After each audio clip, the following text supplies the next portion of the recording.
closer. Another nice flight. Oh, that one came off pretty hot as well. Yeah, it was moving. It was going forward for sure. 49 on the ball, 9.4 at 38.91, 232 in the air, rolling 248. Okay guys, welcome back to the channel. We are back here at the Elyte Callaway Performance Center and we're running through the brand new hybrid and iron line. Nick, talk to us a little bit about this. Feels like things have kind of simplified a little bit. We've got one iron here. We've got a couple of different hybrids to look at. No triple diamond option as we would expect, but we've got the standard Elyte and the Elyte X. Yeah, tell us a little bit about the evolution of these guys and who should be sort of looking out for the performance of these. Yeah, with the hybrid models, what you're looking at, you don't have to break up in quite as many pieces, quite as many options. You can cover all the players really with two models. What you're looking at with the standard hybrid is going to be one that's flighted very neutral. Yep. If you want to play a little bit of a draw or fade, you can do that. It's going to start pretty much on the center line as far as with a neutral delivery, you're going to see a pretty straight flight, and it'll allow for a little draw and a little bit fade. We want to keep the trajectory fairly medium, so some good players are not necessarily going to want to hit this way up in the air. They're going to be able to hit knockdowns with it, a little bit flatter flight with lower spin, but you can launch it pretty high if you need to.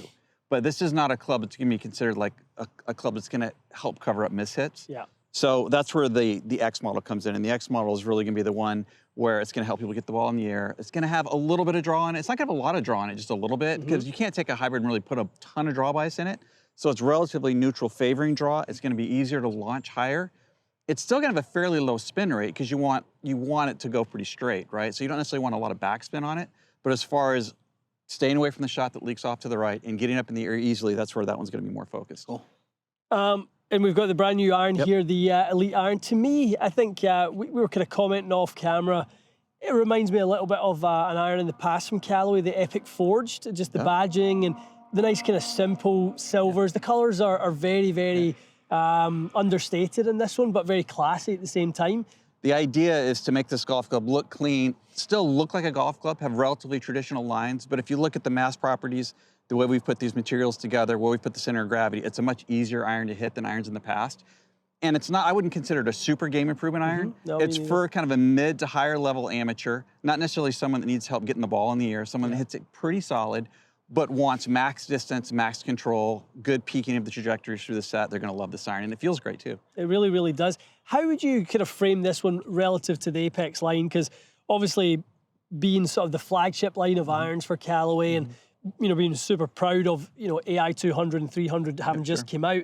How should this be considered relative to those? Well, one of the reasons that people fell in love with Apex a number of years ago when we first came out with those irons is because you had a fairly large group of players that grew up playing forged irons, that wanted the feel of forged, liked the forged feel, liked the look of a forged iron, but understood that they needed more forgiveness than a forged blade was going to give them.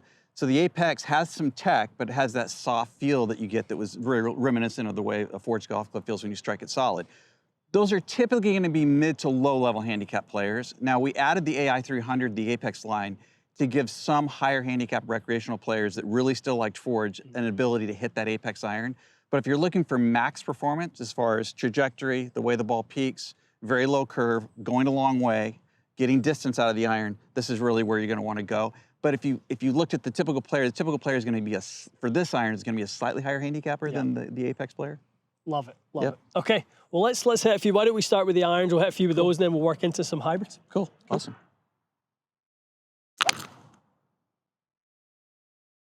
Good strike. Yeah, I felt pretty good. Just turned it a little bit. Kind of felt like it came out nice and that was nice and quick. 90 with the club, 130 with the ball. 13.4 launch, 6,900, so about 7,000 spin, 179.5 in the air. Plenty of spin. Totally, tons. The nice thing too, when you start to get irons that get a little too strong, we never see them in the studio fly high enough. Now we're starting to see irons that are stronger, but plenty of height, plenty of spin. Tons. One of the things I kind of like, and this is just an observation I've seen a little bit from irons that kind of like for players who have maybe a little bit of spin and that sort of thing, like I kind of look at this and want to put it back a little bit, my stance, just because I know it's going to be fast. Yeah. Fast being the dominant thing that makes it go up. I have no doubt about the launch angle because of the center of gravity, how much weight is underneath the strike. And I think we've got a golf ball of choice here in the Chrome Tour X that we know it's going to spin. Yeah, good point. I think that's when a lot of these sort of, coupled together, a lot of these technologies start to really work well.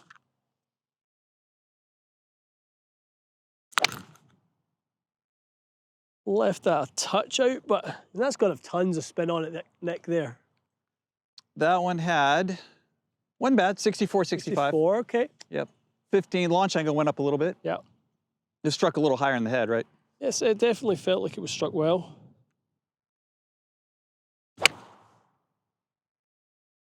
That was 126.6 on the ball speed, 15.1 on the launch, 62.29 on the spin, 178.4 in the air. I feel like that spin rate's probably where I would expect this to be from a 7-iron with a slightly stronger loft package. That's... Yeah, a good player like you taking the iron at that loft, which is essentially closer to the 6-iron you'd play probably. Probably, somewhere between a 7 and a 6. We would expect to see the spin drop 600 to 800 RPMs, which is about where you're at.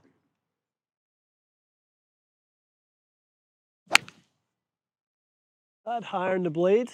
Yeah, there's your spin dropping down off that strike. 15 at 5,500. Okay.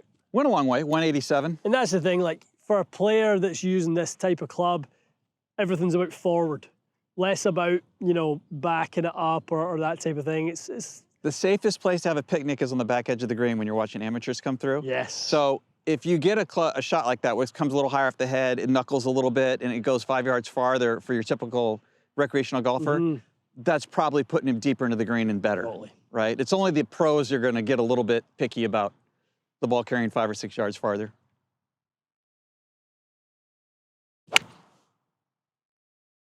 Yeah, like, I don't think it's not the widest sole in the world by any means. I mean, look at that down the line. Like, there's lots of golf clubs in the game improvement category that have really wide soles. This doesn't seem to me like something I'd have too much trouble with. No. I think the biggest thing that I notice is if you're a better player and you're the type of player who leans the shaft a little bit more, takes some loft off it, the acoustics might change a little bit and you end up in a sound kind of performance category that you don't love. But how many players that would look at this iron anyway are leaning the shaft forward? Correct, yeah. Definitely less. Yeah. Yeah, that's just me trying to stay up on it. Okay, let's head into the hybrido. All right, standard Elyte Hybrids. I've always really enjoyed the shape of Callaway Hybrids. I mean, even going back to the X-Hot and X2 Hot, I love them. This looks really, really neutral, Nick. Like a really, really clean transition from sort of, top line, shaft down to top line. It's hard to get mad at that shape. It really is. It's really subtle on the corners. It doesn't look like it's biased a certain direction. Nope. Plenty of room heel to toe, too. Yeah. 13 grams of weight, and then, 13 and 3. Obviously, this one we've got set up a little bit for a more neutral shape. Yeah. Felt pretty good there, Nick. Sounds like a good strike. Came out pretty strong. Yeah, 11.4, 37.75. Ball's leaving at 145 miles per hour. 228 in the air, rolling the 243. Nice, pretty much on the center line. Yeah, that one definitely felt like it came out the middle. Yeah. That's what it's supposed to look like. That's how we like them. How was that strike? It wasn't a good strike, but I can kind of see from the flight how, like, that's going to still be pretty good considering. You would have gotten away with it, I think. That was, it spun a little bit more. Spun a little more. Yep, okay. 143, 10.9 at 4,700, 216 and 228. Turn that over a little bit more, lose that spin. It's a great shape. Yeah? It really is. Larger footprint with this hybrid for you than a normal hybrid? No, I think this one kind of certainly sits with all the ones I like, to be honest, shape-wise. 149 ball speed again. That's not bad. 150 off hybrid is really good. Is not shabby. Real good.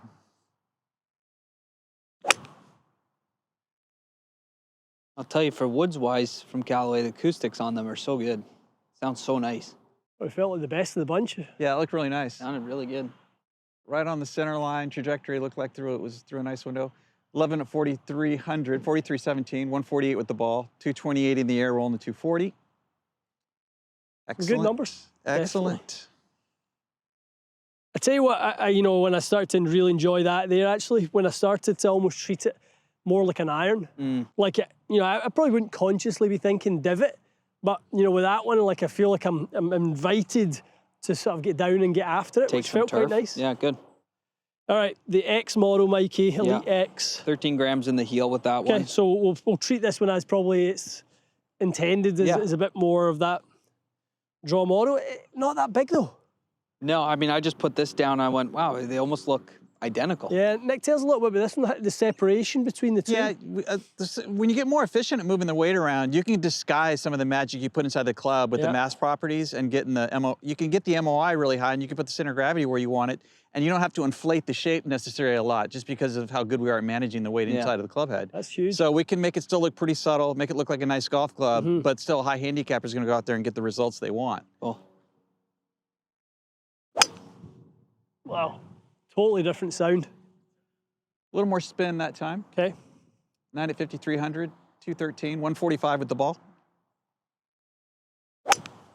Closer. Another nice flight. Oh, that one came off pretty hot as well. Yeah, it was moving. It was going forward for sure. 49 on the ball, 9.4 at 38.91, 232 in the air, rolling 248.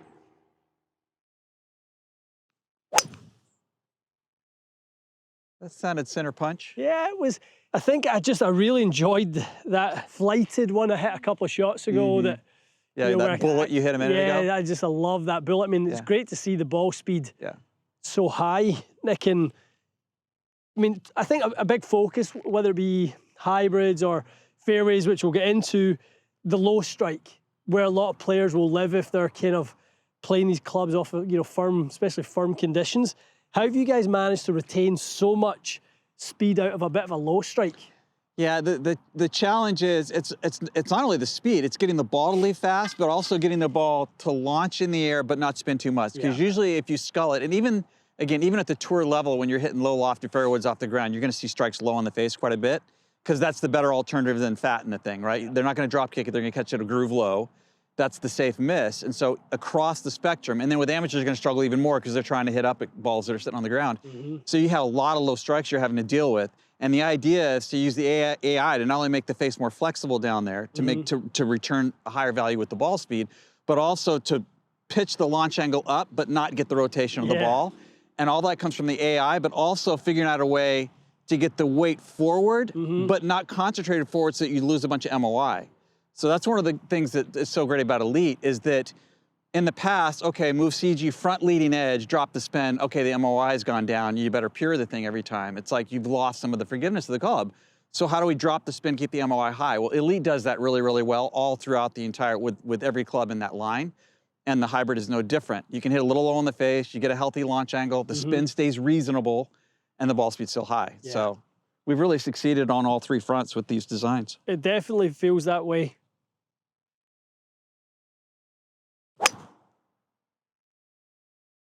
Good strike. Yeah, it's good. Really felt, again, very, very solid. Yeah, 147, 11 and a half, 46. Yeah, to be honest, I could play, I mean, you could throw either one of those in the bag quite comfortably. You know, once sort of obviously dialed, I think, I don't know if I would go for that or if I would just take the slightly larger footprint. I'm not sure. The nice thing is obviously you throw that 13 gram right in the toe and it's perfect for you. Yeah, definitely. All right, Nick. I mean, ball speed galore, hybrids and the irons. As we're kind of wrapping up thinking about the Elyte X hybrid, I suppose we've got to remember from a head shape standpoint, we still have the utility wood in there.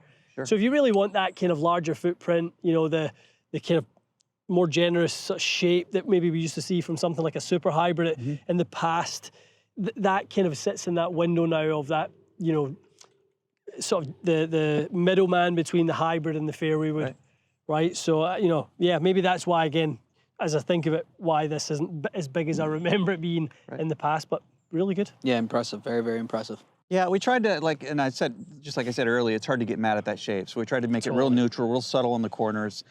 There's a lot of symmetry to the shape, and we wanted to make it the size where it wasn't, like, these are essentially iron replacements, but you don't necessarily want it to look as skinny as iron. You want it to look more forgiving, but you don't want to get the footprint so big that you kind of impede on what the fairway wood is doing for you. So it sits right in the middle of that range as far as size. And the other thing that happens with the smaller head, that's something that people consider when they're trying to choose between like utility wood or utility iron versus this, is this, certainly compared to the wood, offers a lot more versatility. Yeah. You know, different lies, you can take it out of holes, you can get out of the rough, has less drag, that kind of thing. So there's a lot of playability to both these models. And obviously this one, a little bit higher launch, a little bit more left if you need a little more draw. And then the standard one is going to be a little more neutral, and then you can cut the ball a little left to right and then flatten the flight a little bit if you want to as well. Like I said, I think while I was hitting them, like I felt like the hybrid was inviting me to hit down at it. Yeah. Because it was getting nicely through the turf. Take a and bit more turf. I don't often feel that way with the hybrid. I know that I should be trying to hit it more like an iron than I would, but I can always default to kind of try to pick it a little bit. I really felt like, I think maybe it was to do with the narrower body. I wanted to get down into it, which was really a really nice feeling to have with it. Yeah, and when you actually did that, when you hit it a little bit more like you were hitting a punchy iron shot, you started to get really good ball speed out of it. You flatted it really flat, which is probably the shot that you would use that club more for. I think but so. the nice thing is if you want to come in shallow and you want to launch it up over a tree, you can do that. So you can go vertically both directions, and then, especially with the neutral one, you can go right to left, and this one's favoring a little more left for the fader, but still a wide range, just pointed a little bit more left to center line. Very, very cool. Excellent stuff. Okay, guys, well, I think the Elyte Irons and into obviously the Elyte and the Elyte X hybrids, they're going to offer a wide range of fitting opportunities for the fitters. I think in terms of the Elyte iron as well, would I be right in saying, Nick, this year from a price point standpoint, sitting a little under Apex in terms of price point? So for what you get, bang for the buck is going to be super high with that one? Yeah, your average, so whatever the average golfer is, right? So the average recreational golfer that goes in there, probably a 15 to 25 handicap, the big bulk of a lot of guys playing golf out there, they're going to find this iron is a premium iron that's still affordable and gives them max performance, and especially in terms of dispersion and distance. They're going to hit the thing a long way. They're going to keep it in play. It's going to be easier to hit. They're going to have more fun, and we're not going to rob the bank with the price point either. So love it. It's going to be a good combination. Very, very cool. All right, guys, we've got the Elyte hybrids and irons. We've looked at the drivers. We're just going to look at the fairway woods next. Something to really get excited about next year from Callaway. Some extreme performance coming out of these golf clubs. Happy for you guys and excited for you guys to try them when you get in the base. Stay tuned for more, and we'll see you again soon.